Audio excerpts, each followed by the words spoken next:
السلام علیکم ورحمۃ اللہ وبرکاتہ۔ بسم اللہ الرحمن الرحیم، الحمد للہ رب العالمین والصلاة والسلام علی اشرف الانبیاء والمرسلین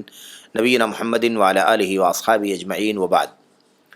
برادران اسلام، دینی اور ملی بھائیوں، اللہ کی توفیق سے اس حلقے میں ہم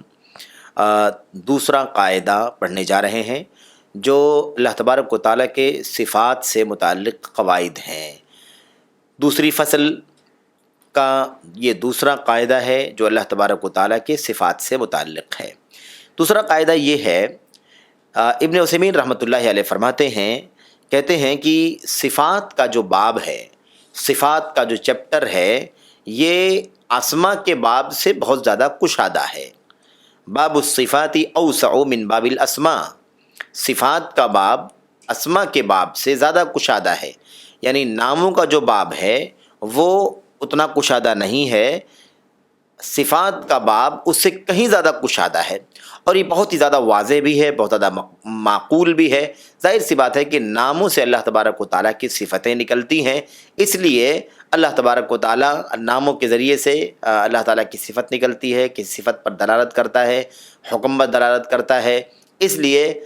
ناموں کا دائرہ محدود ہے، لیکن جو اس سے نکلنے والی جو چیزیں ہیں وہ زیادہ ہو سکتی ہیں، کشادہ ہیں۔ اسی لیے یہ قاعدہ دلائل کی روشنی میں نقل کیا گیا کہ صفات کا باب یہ زیادہ کشادہ ہے، وسیع ہے ناموں کے باب سے۔ کہتے ہیں اس کی وجہ یہ ہے، کہتے ہیں اس لیے کہ ہر نام کسی نہ کسی صفت کو شامل ہے، ہر نام کسی نہ کسی صفت کو شامل ہے، جیسا کہ ہم یہ بات پڑھ چکے ہیں پہلی فصل کے تیسرے قاعدے کے ضمن میں۔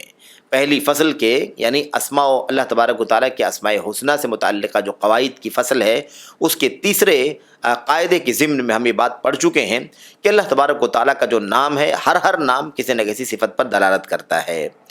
یہ خاص بات ہے۔ دوسری بات یہ ہے کہ اب جو اللہ تبارک و تعالیٰ کی صفات ہیں، وہ صفات ایسے ہیں جو اللہ تبارک و تعالیٰ کے افعال سے متعلق ہیں۔ بعض صفات ایسے ہیں اللہ تبارک و تعالیٰ کے جو اللہ کے ناموں سے نکلتے ہیں، یعنی اللہ کے اسماء صفات کو متضمن ہے، کسی نہ کسی صفت کو متضمن ہے، اور اللہ تعالیٰ کے صفات جو ہیں ان میں سے بعض صفتیں ایسی ہیں جو اللہ تعالیٰ کے افعال سے متعلق ہیں۔ اب ظاہر سی بات ہے کہ اللہ تبارک و تعالیٰ کے جو افعال ہیں ان کی تو کوئی حد ہی نہیں ہے، لا متناہی ہے اللہ تبارک و تعالیٰ کے افعال، اس کی کوئی حد نہیں ہے، اس کا کوئی کنارہ نہیں ہے، بلکہ اللہ تبارک و تعالیٰ کے افعال غیر محصور ہیں، غیر منتہی ہیں، بے انتہا ہیں۔ جیسا کہ اللہ تبارک و تعالیٰ کے اقوال منتہی نہیں ہیں، یعنی بے انتہا لامتناہی اقوال ہیں، ایسے ہی اللہ تبارک و تعالیٰ کے لامتناہی افعال بھی ہیں۔ یہ اللہ تبارک و تعالیٰ کے کلام سے ہم اور آپ جانتے ہیں۔ اللہ تبارک و تعالیٰ فرماتا ہے قرآن کریم کے اندر، وَلَوْ أَنَّمَا فِي الْأَرْضِ مِنْ شَجَرَةٍ أَقْلَامٌ وَالْبَحْرُ يَمُدُّهُ مِنْ بَعْدِهِ سَبْعَةُ أَبْحُرٍ مَا نَفِدَتْ كَلِمَاتُ اللَّهِ إِنَّ اللَّهَ عَزِيزٌ حَكِيمٌ۔ اللہ تبارک و تعالیٰ فرماتا ہے اگر زمین کی ساری چیزیں یعنی جتنے بھی درخت ہیں سب کے سب قلم ہو جائیں، والبحر یمد من بعدہ سبعۃ ابحر، اور سمندر جو ہے جتنے ہیں وہ مزید 7 سمندر ہو جائیں، ما نفدت کلمات اللہ، تو اللہ تبارک و تعالیٰ کے کلمات، اللہ کی باتیں، اللہ کے اقوال، اللہ کے فرامین فرمودات ختم نہیں ہو سکتے۔ ان اللہ عزیز حکیم، بے شک اللہ تبارک و تعالیٰ غالب حکمت والا ہے۔ یہ اللہ تبارک و تعالیٰ کے اقوال کے بارے میں، اللہ کی کلمات کے بارے میں ہے۔ آپ دیکھیے اللہ تبارک و تعالیٰ کے کلمات جیسے غیر متناہی ہیں، ایسے ہی اللہ تبارک و تعالیٰ کے افعال بھی غیر متناہی ہیں۔ نہ جانے کتنے اقوال ہیں، نہ جانے کیا افعال ہیں، اس کا علم اللہ سبحانہ و تعالیٰ ہی کو ہے۔ تو اب مسئلہ یہ ہے کہ اسی لیے اللہ تبارک و تعالیٰ کے افعال، اللہ تبارک و تعالیٰ کے صفات کا باب یہ ناموں کے باب سے زیادہ کشادہ ہے، کیونکہ ہر نام کسی نہ کسی صفات پر دلالت کرتا ہے، اور اللہ تبارک و تعالیٰ کی جو صفات ہیں وہ صفات اللہ تعالیٰ کے افعال سے بھی متعلق ہیں۔ اللہ تعالیٰ کے افعال لامتناہی ہیں جیسے اللہ تعالیٰ کے اقوال لامتناہی ہیں، اس لیے صفات کا باب ناموں کے باب سے زیادہ وسیع ہے۔ کہتے ہیں اس کی مثال کہتے ہیں اس کی مثال یہ ہے کہ اللہ تبارک و تعالیٰ کی صفات میں سے یہ بھی ہے کہ اللہ تبارک و تعالیٰ المجی، اللہ تعالیٰ آتا ہے، اللہ تبارک و تعالیٰ اتیان آتا ہے، آمد فرماتا ہے، والاخذ اللہ تعالیٰ کا پکڑنا، والامساک اللہ تبارک و تعالیٰ کا پکڑنا، اللہ تعالیٰ اخذ لینا، امساک پکڑنا، والبطش بطش کے معنی ہوتے ہیں گرفت کرنا وغیرہ، یہ سارے اللہ تبارک و تعالیٰ کے صفات ہیں۔ یہ سارے صفات جو ہیں اس کے علاوہ یہ صفات اور اس کے علاوہ بہت ساری صفات ہیں جو انگنت ہیں، بے شمار ہیں۔ یہ ساری صفات عام ہم اور آپ دیکھ سکتے ہیں کہ ناموں کا مسئلہ کیسا ہے کہ ناموں سے صفتیں نکلتی ہیں، ناموں سے نام صفت کو شامل ہوتے ہیں، لیکن ہر صفت سے نام نہیں بنایا جا سکتا ہے۔ ناموں کا دروازہ محدود ہے، صفات کا دروازہ کشادہ ہے، اس لیے صفات کے ذریعے نام نہیں بنایا جا سکتا ہر صفت کے ذریعے سے، جبکہ نام کے ذریعے سے اللہ تبارک و تعالیٰ کی صفت نکلتی ہے۔ کہتے ہیں مثال دیتے ہوئے کہتے ہیں اللہ تبارک و تعالیٰ کا ارشاد ہے وَجَاءَ رَبُّكَ، اللہ تبارک و تعالیٰ فرماتا ہے کہ اور تمہارا رب آیا، تمہارا رب آئے گا، تمہارا رب آئے گا۔ یہاں اللہ تبارک و تعالیٰ کے آنے کی بات کہی گئی ہے۔ اب آنا ایک کام ہے اور یہ کام ایک صفت ہے، لیکن کیا اس کے ذریعے سے اللہ تبارک و تعالیٰ کا نام بنایا جا سکتا ہے؟ نہیں، ہم اللہ تبارک و تعالیٰ کا یہ نام نہیں رکھ سکتے کہ اللہ تعالیٰ جائی، آنے والا ہے، نہیں، جیسے بخشنے والا ہے، معاف کرنے والا ہے، روزی دینے والا، ایسے ہی اللہ تبارک و تعالیٰ کو ہم جائی کا نام نہیں دے سکتے کہ رب آنے والا ہے۔ ایسے اللہ تبارک و تعالیٰ فرماتا ہے هل ينظرون الا ان ياتيهم الله في ظلل من الغمام، کیا هل ينظرون، کیا یہ لوگ دیکھ رہے ہیں، کیا یہ لوگ انتظار کر رہے ہیں، کہتے ہیں الا ان ياتيهم الله،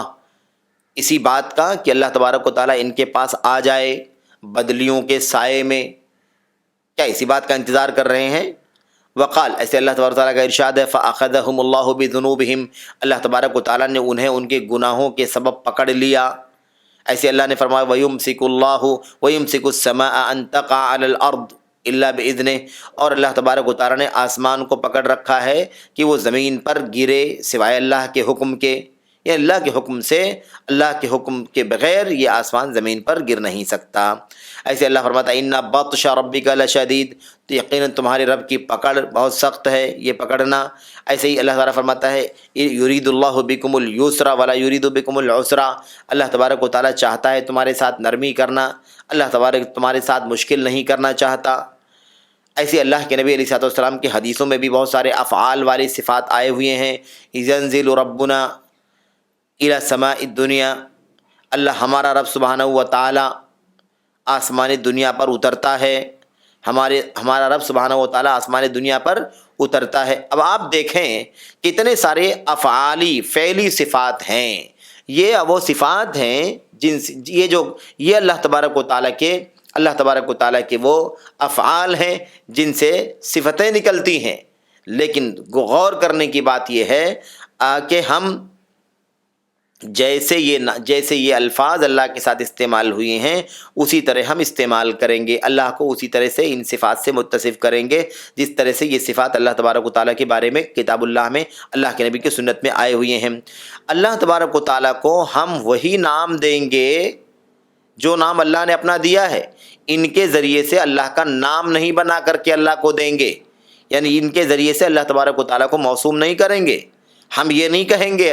کہ اللہ تبارک و تعالیٰ کے ناموں میں سے جاء ربک کی وجہ سے جائی ہے،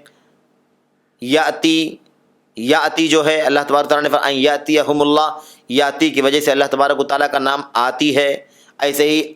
اخذ ربک فاخذہم اللہ بذنوبہم، اللہ نے ان کو ان کے گناہوں کی وجہ سے پکڑ لیا، اس اخذ کے ذریعے سے ہم آخذ نام نہیں رکھیں گے۔ ایسے ہی وَيُمْسِكُ السَّمَاءَ، اللہ تعالیٰ آسمان کو روکے ہوئے ہے، یہ روکنے والا الممسک نہیں کہیں گے۔ ایسے ہی مثال بطش ربک سے اللہ تبارک و تعالیٰ کو باطش نہیں کہیں گے۔ ایسے ہی یرید اللہ بکم اليسر سے اللہ تعالیٰ کو مرید چاہنے والا نہیں کہیں گے۔ ایسی حدیث میں جو ہے ینزل ربنا، ہمارا رب نازل ہوتا ہے، اترتا ہے، یہاں سے ہم اس کا اللہ تعالیٰ کا نام بنا کر کے اللہ کو نازل نہیں کہیں گے۔ یہ اور اس طرح کے ساری جو فعلی صفات کا تذکرہ آیا ہوا ہے، ہم اللہ تبارک و تعالیٰ کو ان لفظوں کے ذریعے سے نام بنا کر کے استعمال نہیں کریں گے۔ ہم اللہ تبارک و تعالیٰ کے بارے میں یہ باتیں بتلائیں گے اور اللہ تبارک و تعالیٰ کو اس سے متصف کریں گے، لیکن ان کے ذریعے سے اللہ تبارک و تعالیٰ کا نام ہم نہیں بنائیں گے، یہ ہمارے لیے روا اور جائز نہیں ہے۔ یہی معنی ہے یہ کہنے کا کہ اللہ تبارک و تعالیٰ کے اسما کا دروازہ محدود ہے اور باپ محدود ہے، اور اللہ کے صفات کا دروازہ جو ہے وہ ناموں سے زیادہ کشادہ ہے۔ اسی لیے آپ دیکھیے کہ یہ دروازہ چونکہ اسما کا محدود ہے، اس لیے ان الفاظ کے ذریعے سے اللہ تبارک و تعالیٰ کا نام نہیں بنایا جا سکتا ہے، جبکہ صفات کا دروازہ زیادہ کشادہ ہے۔ بہرحال یہ چند باتیں تھیں جو ہم آپ کے سامنے اس دوسرے قاعدے کے حوالے سے اختصار کے ساتھ ہی رکھنا چاہتے تھے کہ ناموں کا دروازہ یہ محدود ہے، صفات کا دروازہ زیادہ کشادہ ہے۔ اللہ کے صفات کا دروازہ ناموں کے دروازے سے زیادہ کشادہ ہے۔ تو یہ ہے، اللہ سے دعا کرتے ہیں کہ اللہ تبارک و تعالی ہمیں اس سلسلے میں کسی بھی طرح کا انحراف کرنے، کسی بھی طرح کی تحریف کرنے، کسی بھی طرح کا تجاوز کرنے سے بچنے کی توفیق عطا فرمائے۔ ہمیں چاہیے کہ ہم اللہ تعالیٰ کے ناموں کو ایسے استعمال کریں جیسے استعمال ہوا ہے، اللہ کے بارے میں بتائیں کہ اللہ تعالیٰ یہ کام کرتا ہے، یہ افعال ہیں اللہ تعالیٰ کے، اور اللہ تبارک و تعالیٰ کو اس سے متصف کریں، لیکن اللہ تبارک و تعالیٰ کو ان صفات کے ذریعے سے، ان افعال کے ذریعے سے نام دے دینا یہ ہمارے لیے روا اور جائز نہیں ہے، کیونکہ ناموں کا دروازہ صفات کے دروازے سے بہت ہی زیادہ محدود ہے۔